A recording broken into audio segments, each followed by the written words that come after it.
So we're very pleased to have Emily Phillips Galloway. She's currently at the Harvard Graduate School of Education. Her degree is in human development with a concentration on language and literacy. She's currently an advanced doctoral candidate, and her focus is on academic language and language development and literacy development. So today she's going to talk about her work on academic language and reading comprehension for English learners and others. So good afternoon, and thank you for being here. I'm so pleased to see so many students and pleased to see so many faculty.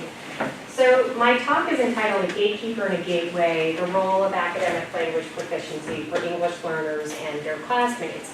And so today, what we're really going to think about is how my research has revealed academic language to be a real gatekeeper for a lot of students in terms of their ability to access complex text and the knowledge that it contains, but how through instructional models that support students, we might make academic language a gateway through which they can access more complex ideas. So today, a few things on our agenda.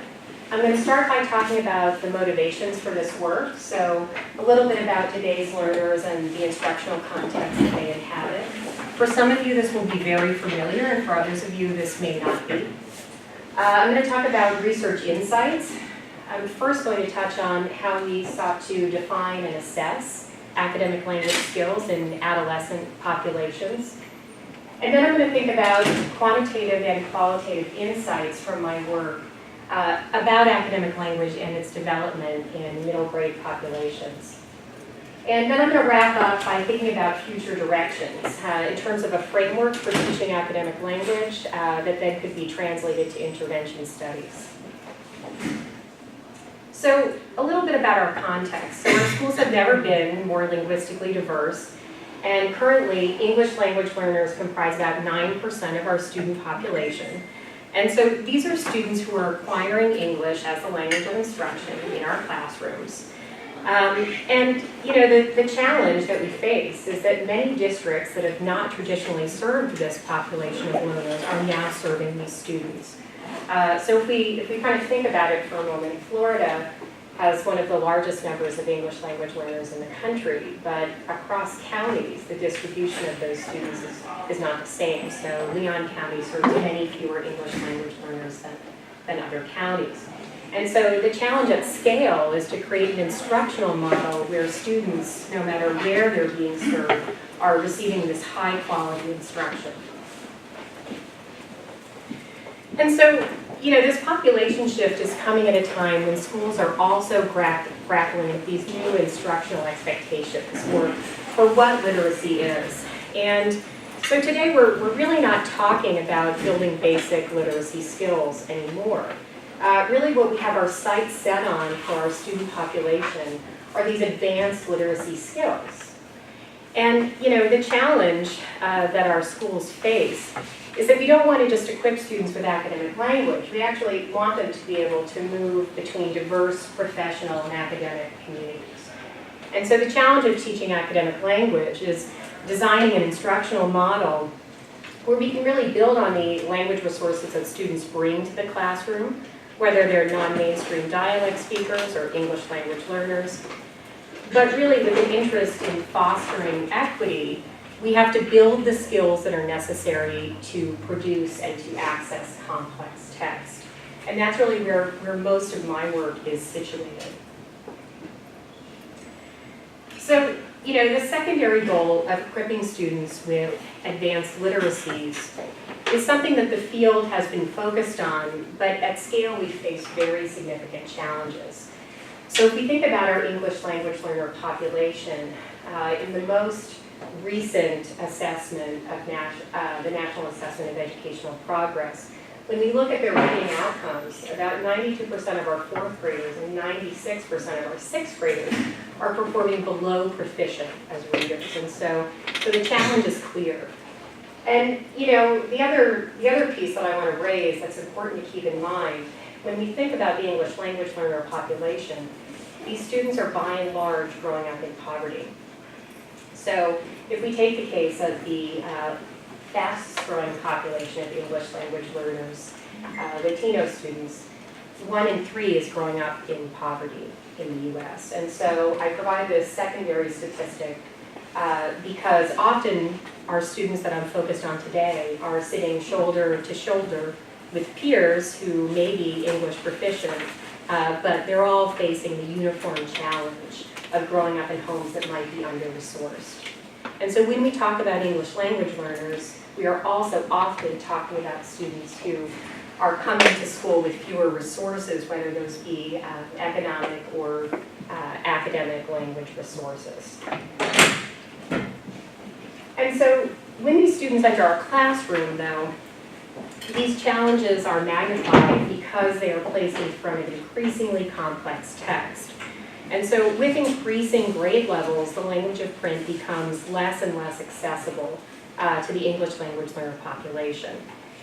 You know, in part, this is due to a lack of instructional opportunities. So the language that you and I use every day is very different from the language of text. If I were to audio tape myself today and I were to look at the linguistic features that I use, and then I were to look at a text that I had written, there would be many fewer markers of academic language in my spoken word than in my written word.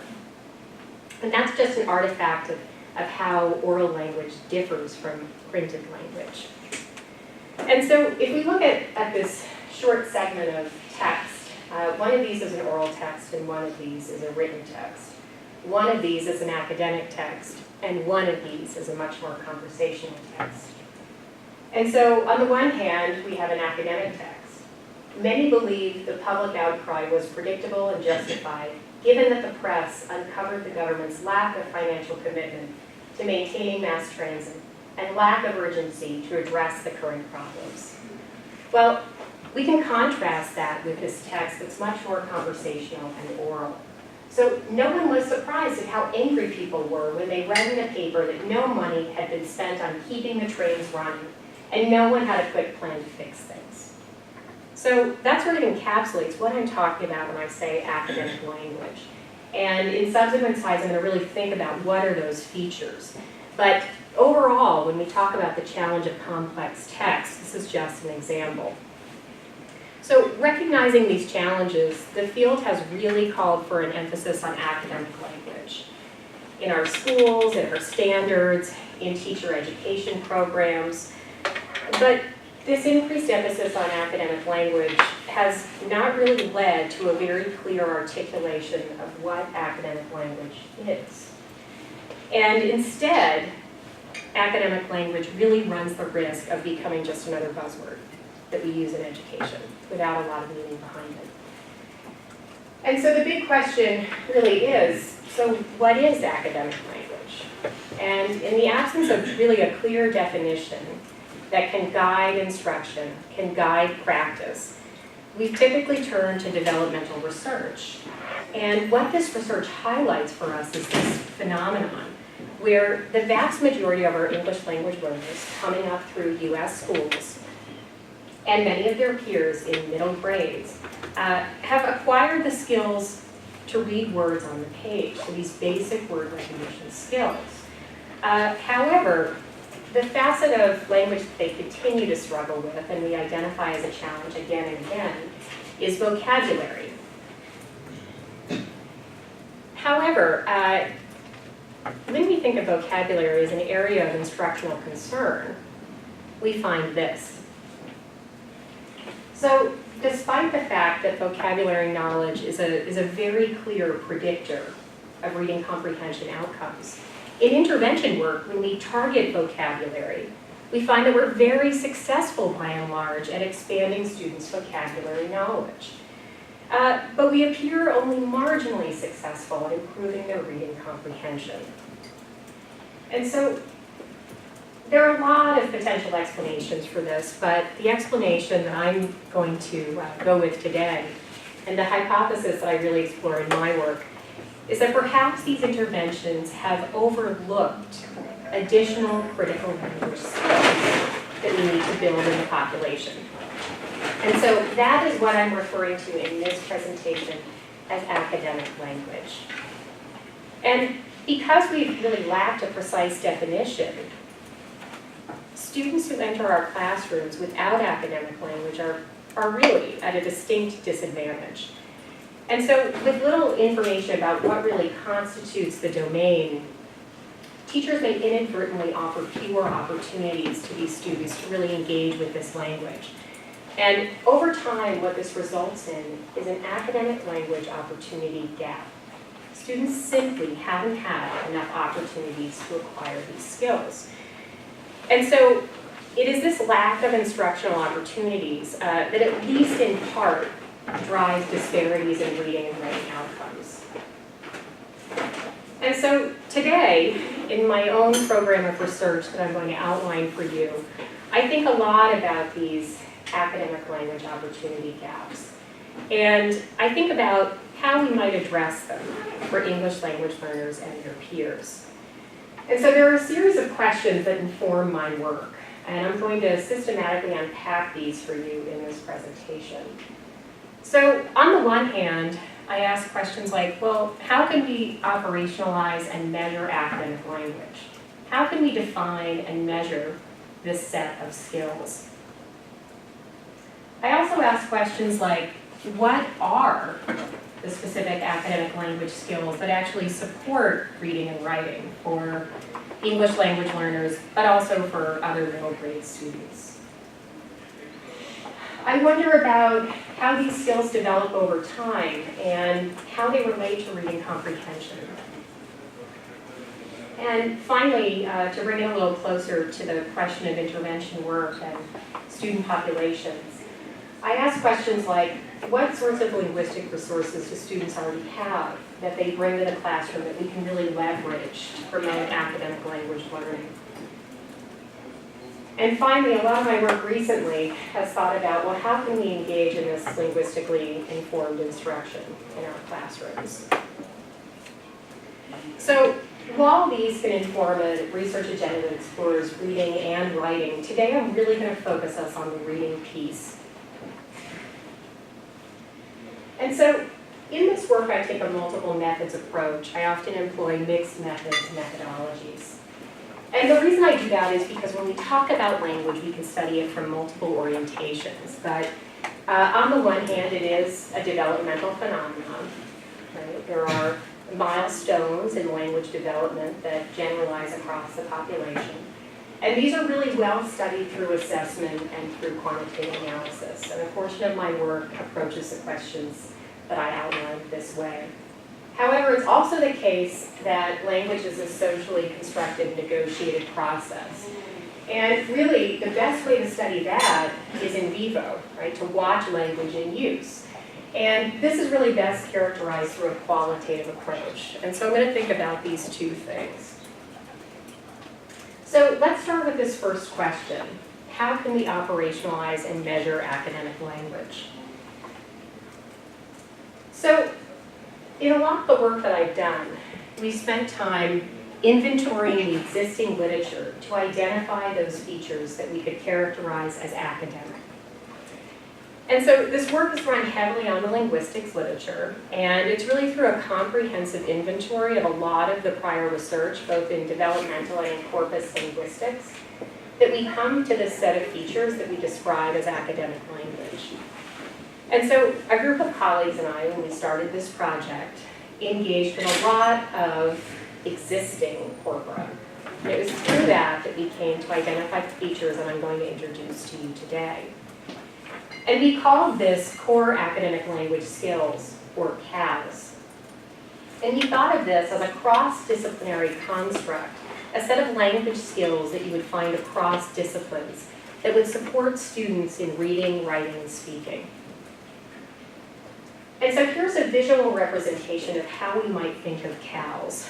And really, it's a specific constellation of skills that we think of as academic language proficiency. Obviously, this is not an exhaustive selection of all the domains that go into academic language. But it is a selection of those domains that we feel are most essential across academic disciplines. And so certainly, work on disciplinary academic language is not viewed as unnecessary within the CALS framework. It's viewed as complementary. So I want to walk you through this figure a little bit. And I want to point out that we situate CALS as a register, or a variety of language that evolved because of its utility for communication, especially in school contexts. So this language isn't superior to other language. It's just particularly useful in school contexts where we're talking about really precise, complex ideas. And so what skills go into CALS? Well, you'd have to be able to organize an analytic text, right? You'd have to know how a text fit together, so awareness of common text structures.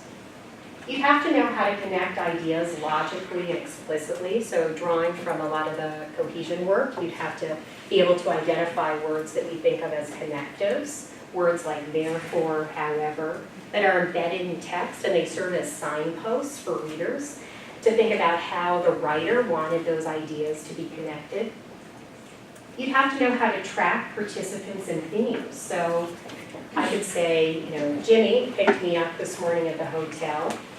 We came to the ed school. Jimmy and me becomes we, right? If you can't track that through the text, you're not able to construct a very good situation model. But in academic text, it is never quite that simple, right? So in academic text, the sorts of relationships that students have to manage are often conceptual and abstract. So something like photosynthesis is a process through which, define photosynthesis. When this occurs, a process through which has now become this.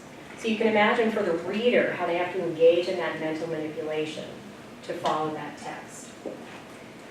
We have to be able to interpret a writer's viewpoint. In our standards today, this is something that we place emphasis on, but it is the case that critical reading involves understanding where the author is approaching the topic from.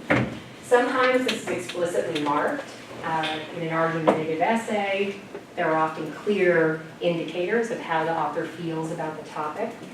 But you would be surprised in how many textbooks there is sort of this overlay of a writer's viewpoint that a skilled reader has to interpret. So, for example, if I describe someone as a tyrant, that's a particular characterization, right? And as a reader, I have to be able to tease apart why the author chose that particular word. I also have to be able to understand precise meanings and metalinguistic language. So in schools, we're always using these words that describe thinking processes. Right? So words like to experiment, hypothesize, describe, reason. Right? And these are just words that we use in everyday schooling context to invoke a set of learning behaviors. They often appear a lot in text, and so students need to be able to understand those words. And finally, they need to be able to unpack dense information. So this is what we think of as syntax, right? So in an academic sentence, there are generally 3 or 4 ideas. And when we start to unpack that, we could describe each of those in a single sentence of its own. But because we're able to use syntactic features, we can form a single sentence from 3 or 4 different propositions. And so a reader really has to have the skill to unpack those if they're going to understand a single sentence. So in the design of the assessment, we aim to go from that construct. Here are the things that matter for academic language, to create an assessment that could give us insight into how students were developing these skill sets. So the process that we engaged with to do that was quite iterative. We began with task design, with pre-piloting, a pilot study, an expert review of the assessment and the construct, and finally the phase that we're at today, which is the norming phase, where we've now generated an assessment that is psychometrically robust for students in grades 4 to 8. And so here's a brief outline of the tasks that you find on the core academic language skills assessment. So when I talk about unpacking dense information, I'm really thinking about two domains here. I'm thinking about morphology and syntax. When I think about organizing text, I'm really talking about organizing argumentative text. Connectives, tracking participants involves co-reference and anaphora, so that example that I gave when I talked about Jimmy coming to get me is an example of anaphora. We talk about understanding language to express certainty and uncertainty. Awareness of more academic versus colloquial language, kind of as an omnibus. And then we have the idea that we want students to grasp language for expressing thinking processes in the classroom. And so for each of these domains, we then designed a series of tasks. And so I want to show you just a few of those tasks today. In terms of the psychometric reliability of this assessment, we found it to be incredibly reliable, and perhaps of greatest interest to all of you today was the fact that when we actually look at this measure, we find that all of these various component skills load to a single omnibus factor, which is really this interesting question about how language skills develop. So here's one of the items that appeared on our assessment, and this is actually a syntax item. It's based on Dorothy Bishop's Trog. So for those of you who have used this assessment, this might look familiar. And essentially what students have to do is listen to a sentence read and then select the picture that maps to that sentence. This is a morphology task, so for those of you who know Barbara's work and Young's work, this should look very familiar to you. The student is read a sentence and asked to derive the form of the word to complete that sentence. This is an example of our interpreting writer's viewpoint task. So students are read these sentences and asked to indicate how certain the scientist is that the rock is from space. And finally, the fourth, this is an example of one of our tasks that gets an academic register. So students are read these three definitions, two of which are much more familiar and conversational, and the third that is much more academic. And they're asked to select on the basis of these definitions, the definition that is most academic. And finally, understanding meta-language. So students read a short segment of a newspaper text, a student's response from their essay, and then they have to determine if that's a counterclaim, a recommendation, a paraphrase, or a supporting claim. We have a lot of different language probes that we assess. Connecting ideas logically and explicitly, this is a connective task. So students are presented with two sentences, and they have to select the connective that best completes the idea. And finally, organizing text analytically. So students are presented with a text where the sentences are out of order, and they're asked to put them back into the logical order by using the information from the text. Tracking participants and themes. Here's an example of that, where students read a sentence, and then this phenomenon maps to a subject in the prior sentence, and students have to select the piece of the text that it refers to. And so it was with these tasks that we were able to assess academic language. And so what I really want to touch on now is sort of what specific skills amongst these support academic language, support students' reading comprehension. And so when we think about these skills, we really decided what we wanted to do was take this measure and other measures that relate to reading and understand what contribution would the CAL skills make to students' overall reading comprehension. And so in this study, we had 218 students spread across grades 4 to 6. We had about equal numbers English language learner and English proficient students. And students were often in this school setting eligible for free and reduced price lunch. We had a few measures that we used here. We used a reading comprehension measure that Gates and gave me. We had our academic language measure that I just told you a little bit about. We had a measure of academic vocabulary depth.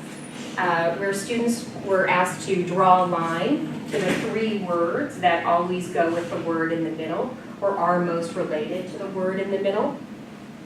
And finally, we had a word reading fluency task, the test of silent word reading fluency, which you may have heard called the slasher.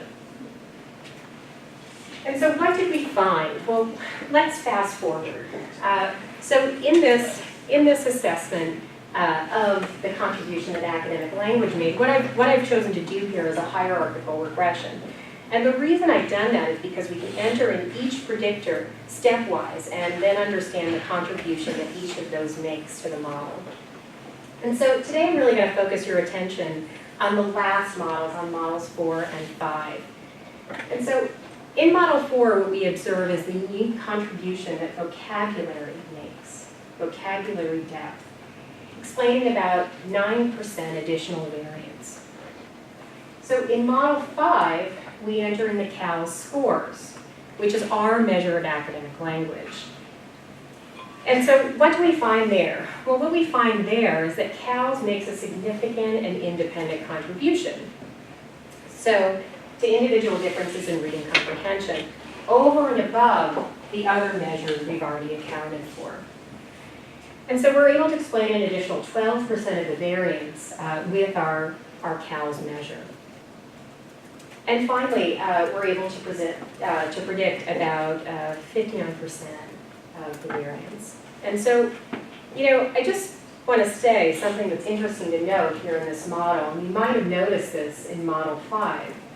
Once we account for our measure, something interesting happens to English language learner proficiency in this model in SES, in that they become insignificant. And so I think this raises a lot of interesting questions about what we might be capturing through the CALS construct. In terms of thinking a little bit about the variability in the population, for those of you that are in an instructional context, this may be the most illuminating piece of this study. When we look at the student population across grades 4 to 6, and we consider how they might fall in these various buckets, we broke it into 4 buckets by percentile range, we notice something interesting. And that is that there is quite a lot of variability amongst the population. So even students of low SES are performing in the highest bucket of performance, and even those not eligible for free and reduced price lunch are performing in the lowest bucket. So I think this is just an important thing to keep in mind in relation to those findings. And so the key finding here is that academic language proficiency, when we capture it with the CALS, is a significant predictor of reading comprehension, both for our English language learners and for their peers. And when we think of proxies like L designation or SES, the very skills that we capture with the CALS might be poorly indexed with proxies such as those, and more accurately indexed with measures of students' language skills. So moving on to the second question, how do these skills develop over time in the population? And so to engage with this question, I have 833 students. These are all students that we followed over 2 academic years, from grade 6, the beginning of grade 6, until the end of grade 7. And mirroring the demographics of the district, 103 of these students were English learners, and 82% of the sample was free and reduced price eligible. And I'm going to talk about 2 primary measures in addition to all the controls used in this study. The first is this reading comprehension assessment known as the GISA. It's a scenario-based assessment designed by ETS. And essentially in this assessment, students are presented with a realistic scenario for reading. And they are asked to generate a few responses that indicate whether they have comprehended the passage. And finally, we have our instrument, the CALS instrument. And so to address this question, what I've done is fit a parallel process model of these 2 skills. And what I'm really looking at is how CALS skills and reading comprehension skills develop in parallel over time. And so for those of you with a particular interest in the modeling, I'm happy to go back and discuss this. But today I really want to focus on some of the results that I find particularly illuminating. So the first one I want to share with you are findings from the univariate model. So before we fit the parallel process model, we fit each of these models individually. So a model for CAL's growth and a model for reading comprehension growth. And we fit those separately for our English language learners and their English proficient peers. And what we find there is this interesting phenomenon that while our English language learners begin significantly below their peers, they show an interesting pattern of growth, growing at about the same rate as their English proficient peers throughout grades 6 and 7. And to sort of contextualize how far apart they are from their English proficient peers, I contextualize that in months of learning. So how many months of learning would be required for an English language learner to perform at the same level as an English proficient peer at the period tested?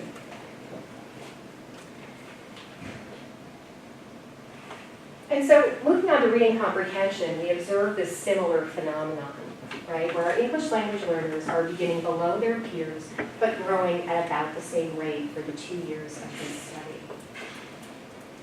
Now the question becomes, how do these skills relate to each other? So a substantively interesting question is whether at the start of the study, students' initial CAL skills were related to their initial reading comprehension skills. And what we find is that that is in fact the case. So there is a statistically significant relationship between these two facets, initial levels in both skills. Coming over to this side of the figure, we also find that their reading comprehension skills, their growth in reading comprehension skills, and the change in their CAL skills are also related over time. So that students that grow more rapidly in CAL skills also grow more rapidly in their reading comprehension skills. And finally, initial CAL skills at the start of grade 6, at the start of the study, were related to growth in the reading comprehension skills at the end of grade 7. So a few important findings come out of this work. I think the first is that obviously academic language is challenging for English language learners. But let's not forget that they grew at the same rate as their peers. But they didn't generally catch up, right? So this suggests to us that this is an incredibly profitable time for providing this instruction. Students are in fact growing at about the same rates, regardless of their language histories. The other thing that this suggests to us is that growth in CALs and growth in reading comprehension are related sets of skills that we might want to attend to together. And supporting CALs in the service of supporting reading comprehension seems like a profitable endeavor for intervention. Finally, moving on to the next piece of this larger question I explore is really what metalinguistic resources do students actually bring to the classroom that we could use to do this CALS instruction in the service of reading comprehension. So if we know this matters for reading comprehension, we have this non-trivial issue of really how to address this through instruction. And this instruction, to a large extent, hinges on what students already know about language and how we might build on those skills. So to answer this question, I'm going to turn to a series of qualitative studies that I've done to really explore students' metalinguistic skill. So when we talk about metalanguage, it is the case that metalanguage is the ability to reflect on language using language, to think about language features, to talk about the social context that you use language in, to talk about the different communicative purposes that you use language for, and to talk about more conversational versus more academic contexts of language use. And so in this study, what I do is I use students' explicit comments about language to gain insight into their levels of metalinguistic awareness. So the first hypothesis we had going into this was that negotiating academic language use in our classrooms would be much more efficient if we could just make our expectations explicit. right? Both teachers and students.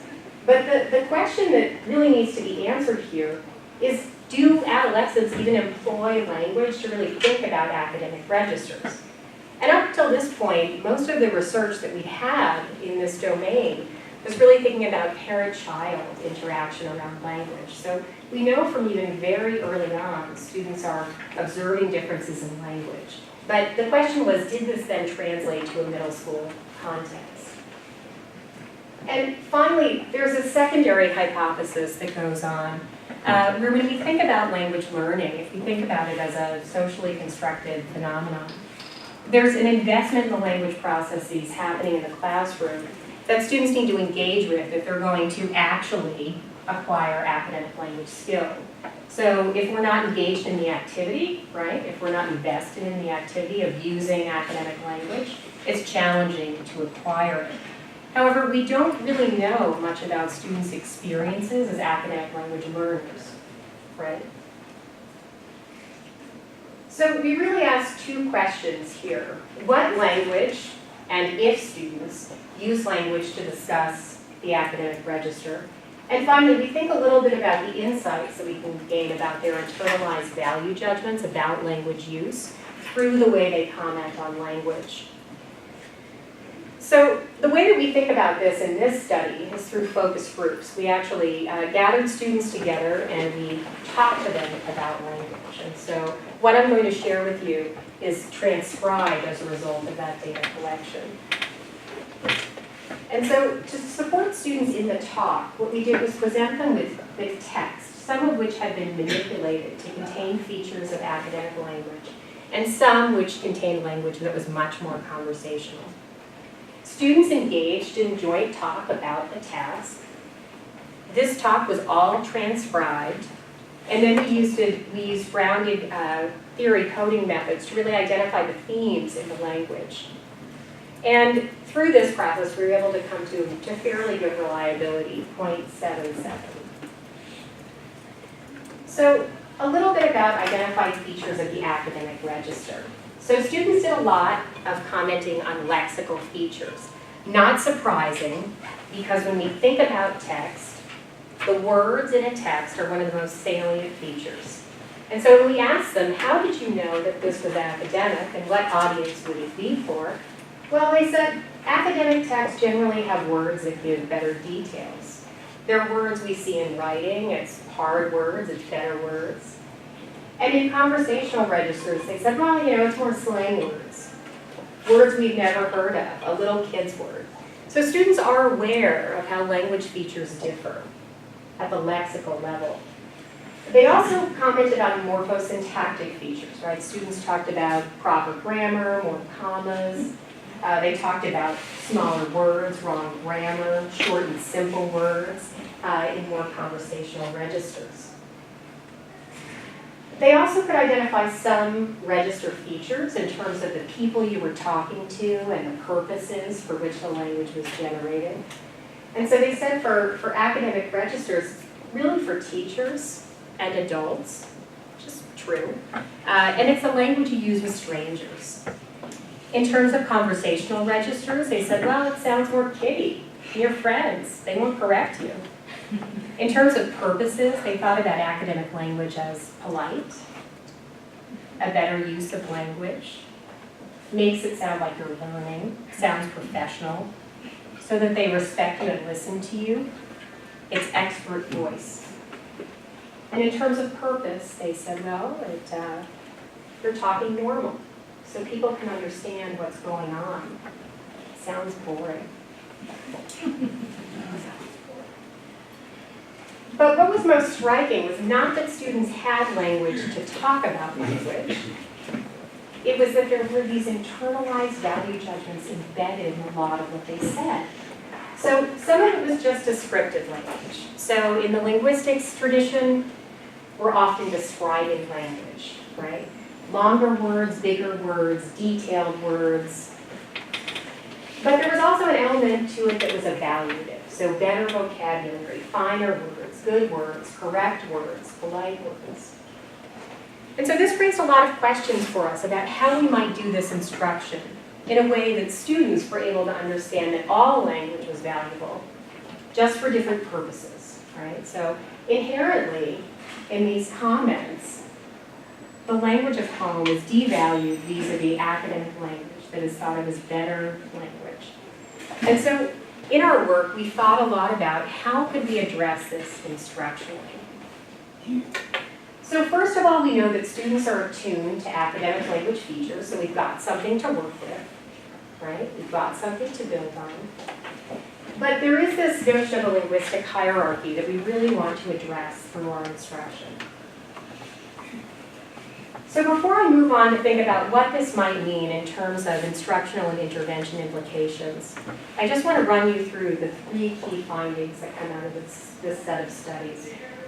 So first, CALS is related to reading comprehension for English language learners and English proficient students. We identified CALS as a set of malleable skills that are really developing during these years, which really suggests to us that this is a profitable time to be thinking about intervention. And finally, middle school students already bring resources that we can leverage to do this work better. So moving on to the last piece of this puzzle, right? How do we engage in linguistically informed instruction in classrooms? So, drawing from the linguistics tradition, we have generally taught students formal linguistic labels. What I'm proposing here is something a little different. Why don't we build on students' existing knowledge of language, the language resources they bring, to engage in metalinguistic talk, to build metalanguage skills that would make them attuned to the language of text. So systematically build those understandings on the existing knowledge that students bring. And the goal is this, right? We're providing students with choices to conform or to depart from academic language expectations, right? But we never want students to have to depart from academic language expectations simply because they don't have the language resources, right? So the goal of a model like this is really guided by equipping students with choices. Choices to be more effective communicators in classroom contexts and in conversational contexts. So we've started some of this work already. These are 2 units that we've generated for a project that we're engaged with right now in a bilingual school in Boston, Massachusetts. And what we've done with our students there is design units in English and in Spanish that focus on the topic of bilingualism. Through these activities, students are engaged in talking about language, reading text, applying their own labels, and then working with teachers to acquire additional forms to understand their functions and to learn the formal linguistic labels. So far, this has been a really profitable approach, and one that in my own work, I'd like to think of ramping up. So by way of future directions, where do we go with this work? Well, to me, this qualitative and quantitative piece, this mixed methods approach seems profitable for studying language. And what I'd like to continue to do is translate these understandings to instruction. In my work, I'd like to continue along this sociocultural and pragmatic-based lens, right, in which we're really thinking about developmental patterns in academic language proficiency for English language learners, bilinguals, and monolingual learners. And I really want to focus on classroom context to develop, evaluate, and bring to scale some of this language-focused work.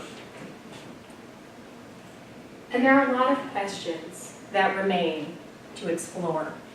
For research, how does academic language develop differently in these populations with different levels of English language proficiency? So to say that the L population is monolithic, as we did in pieces of this analysis, it's always highly questionable, right? How can we parse apart these differences in the population? Students who are long-term English language learners look nothing like new arrivals. And how do we capture that through academic language assessment? Finally, how does this develop in bilingual settings? where students are developing 2 academic registers? Are there productive and receptive aspects of these language skills that are related? So as students are developing the skills to perceive and understand language and text, does this transfer to their written work and their spoken language? How does this construct map to early language learning? Right? So we've modeled this on a middle grade population, but that's not to suggest that students are not developing these skills across the life course. In fact, we know they are. But this matter of when but becomes however is something we haven't yet parsed out in the population. And so that's certainly worth exploring. In terms of practice, there is work on teacher oral language and its ability to promote academic language learning.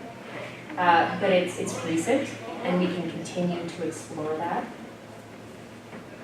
Finally, what are the teacher moves that promote this growth in the population? We haven't really looked at that explicitly. We know with young children quite well what that looks like. But in the adolescent population, what does this look like, right? We have notions about accountable talk, we have a lot of ideas in the field, but what does it really look like? What does it look like when we're using academic language to expand content knowledge, but also valuing students' home language resources?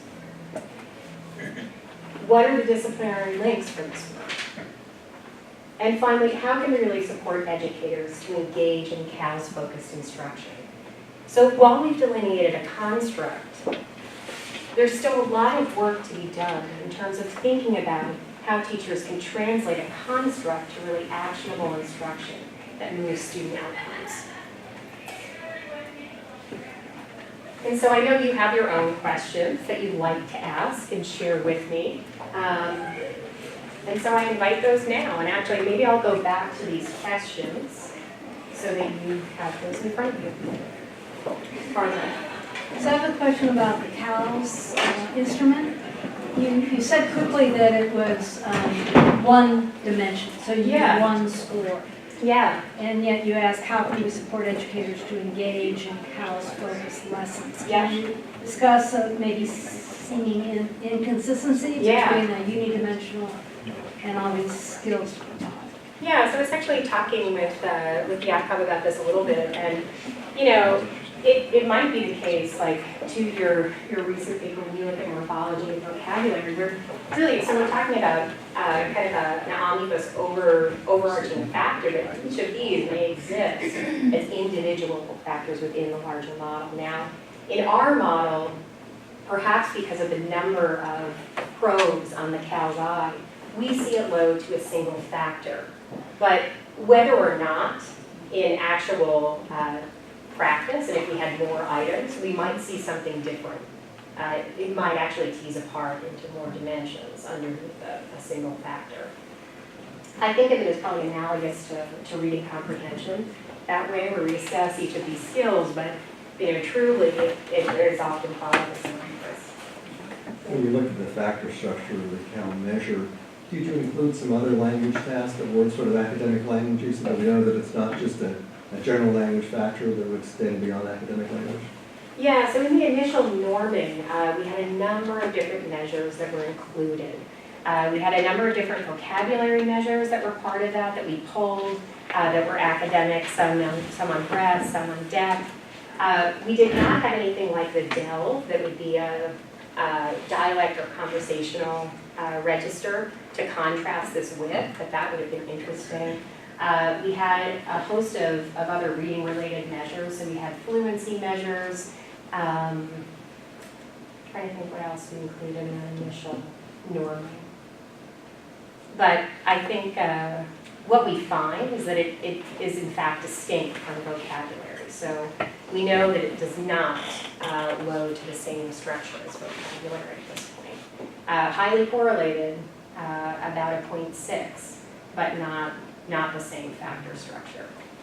But it's something that I think we can continue to explore with additional measures. That answer your question, Rick? Yeah. Yeah, I was going to say, yeah, I've been following this work for a number of years, and at times try to explain to other people what academic language is. Yeah. And the way that you're explaining it here is a little bit different than we explain oral language, because we talk about oral language in terms of different domains of vocabulary, syntax, so forth.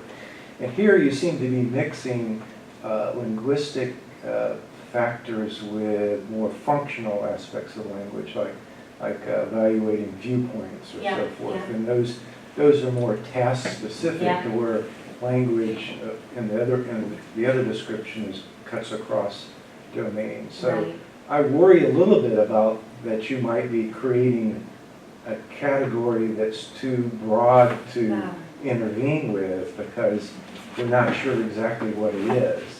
Right? So you know, in looking at planning out intervention studies, you might highlight, you know, looking at specific types of interventions versus this big category you call academic language. So I think that's important to consider, and I think here's how I like to think about it in the translation to intervention. So you're right, we think of it as a register. So forms very intimately linked to the functions, and so when we talk about author's viewpoint, we are thinking in terms of functional ways in which language is used. And so if I were to structure an intervention, what I would do is, instead of thinking about morphology per se, or syntax, I might focus on information packing as a domain that sort of thinks about those two things and the function that they serve in the academic context. And so I can imagine an intervention that would parse off just that piece, it would sort of cap that off from the whole, and we could think about that. But I really like this idea of linking it with function and having it be primarily about the functional ways that we use language, and then mapping features and skills to that, rather than thinking about skills and backwards mapping to functions. Yeah, so if you think about it as a register, can you talk about what composes a register? I mean, what are the factors that constitute a register? And then that would give you a way to describe what this register entails. And I think where you're going is to a notion of text task scenario. Have you heard of that term that's used? That's what it takes to understand a particular text for a certain purpose. And then how does an academic register apply to that, right? Yeah, and so I think of CALS as relating to reading, writing, and speaking. So author's viewpoint, you have to understand that in speech, and in writing, use it in your own writing. But something to consider is how then we backwards map those features to that function. And so in a lot of that work, what we've done is look to the linguistics literature. So what we find in that is that there's a preponderance of certain features used for certain functions, sort of canonically in the literature. And so that serves as sort of an initial guidepost, but the challenge that you're raising is one that we bump up against a lot, and it's this question of, well, we're talking about novices here. Right? We're not talking about experts in a domain. And so the linguistics literature is by and large focused on experts' text. And so then how do we backwards map to this population? And so I think there is a lot of work to be done in that realm in relation to intervention. I think if we were to start intervention, we might start with, for example, information packing, just because we have a very clear sense of what the morphology instruction looks like, and syntax instruction is something that we could do better, and we have some literature to provide some insight into how we might do that. But it's certainly less developed than the morphology in terms of its breadth, and mostly in relation to writing.